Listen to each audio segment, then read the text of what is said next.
According to the theories of paleoacoustics, a clay pot would work much in the same way, with the pot acting as the recording medium and the stylus as the needle.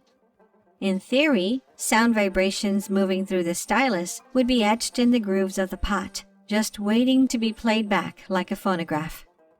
This was an idea elucidated in the 1960s by Richard G. Woodbridge and David Jones, two of the early modern practitioners of paleoacoustics. As Jones described, a trowel, like any flat plate, must vibrate in response to sound. Thus, drawn over the wet surface by the singing plasterer, it must emboss a gramophone-type recording of his song in the plaster. Once the surface is dry, it may be played back. But in fact, paleoacoustics has been around for much longer than that, since the theory that some sort of immemorial record exists in the environment just waiting to be unlocked was first postulated in the 19th century by Charles Babbage, who, incidentally, was also the first to propose the concept of a programmable computer. As he eloquently illuminated in his seminal presentation on the permanent impression of our words and actions on the globe we inhabit, the pulsations of the air, once set in motion by the human voice, cease not to exist with the sounds to which they gave rise.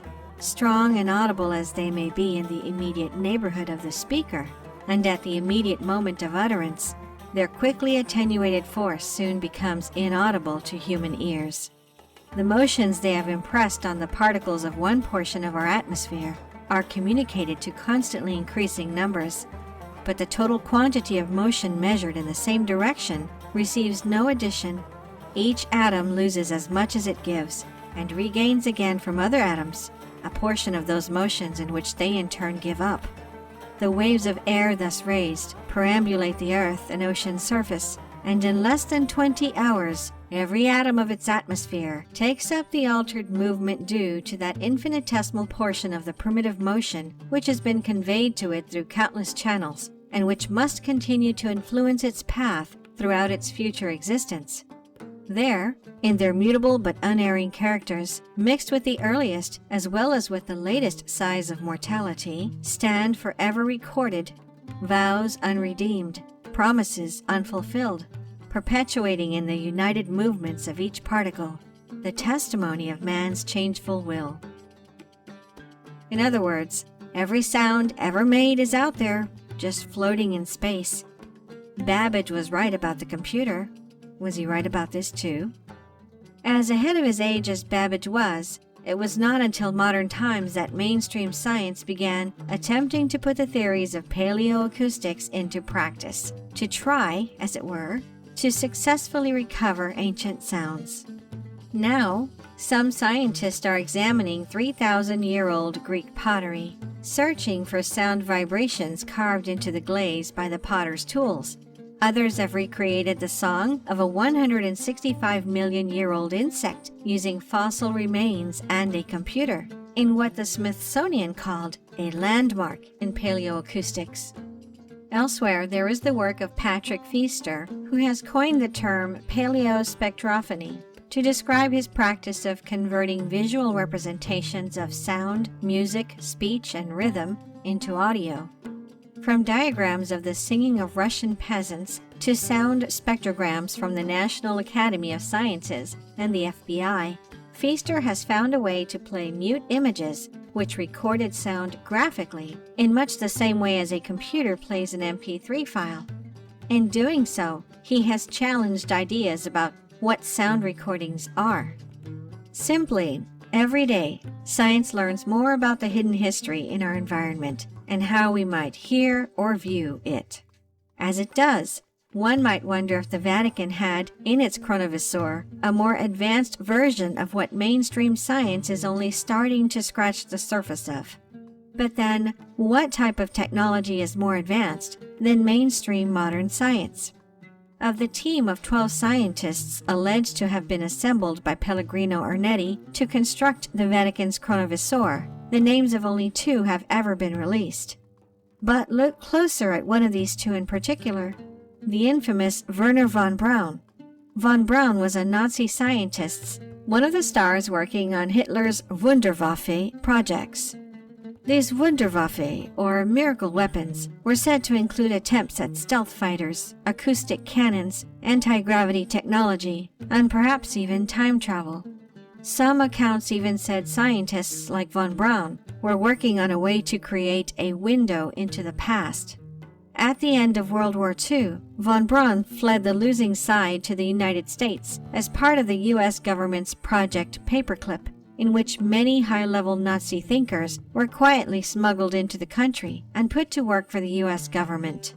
There, von Braun became an esteemed NASA scientist, the father of U.S. rocketry, and a key player in the space race.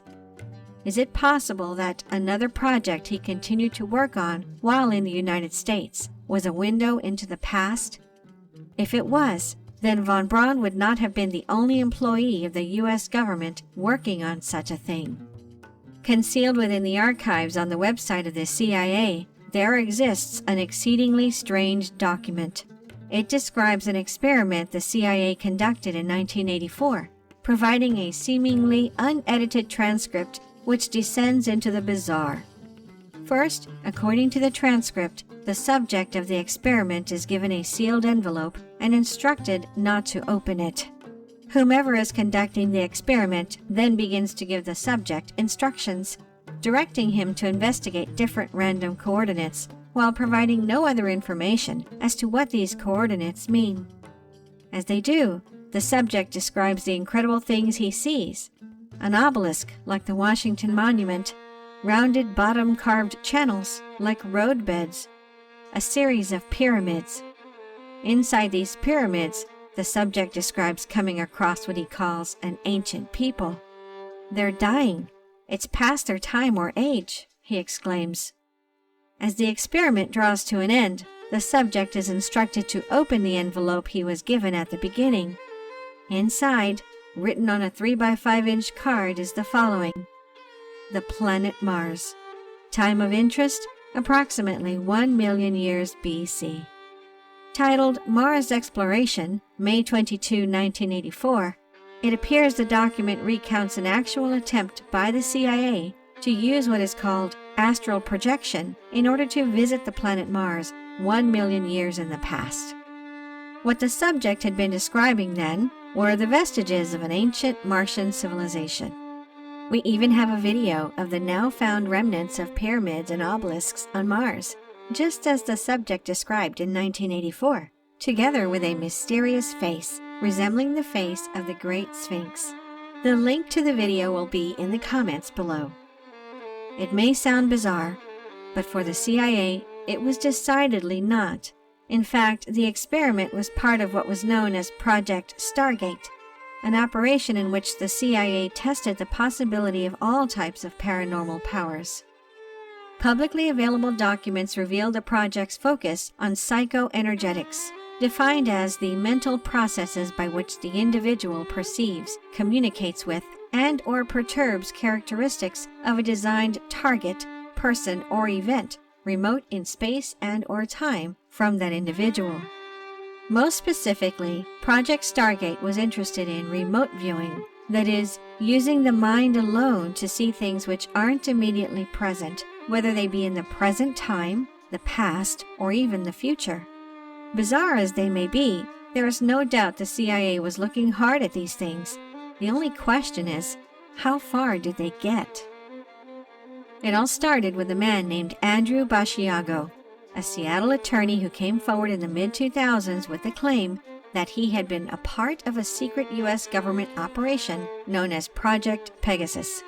According to Basiago, he had been recruited as a child into the project, which was experimenting with highly advanced technologies like teleportation and holographic time travel, sending children like him to different planets and times in history. As for his own experiences, Basiago described watching Abraham Lincoln's Gettysburg Address, and being in attendance at Ford's Theater the night of his assassination. He had visited, he said, George Washington's battlefield tent during the Revolutionary War, and even gone back to see Jesus.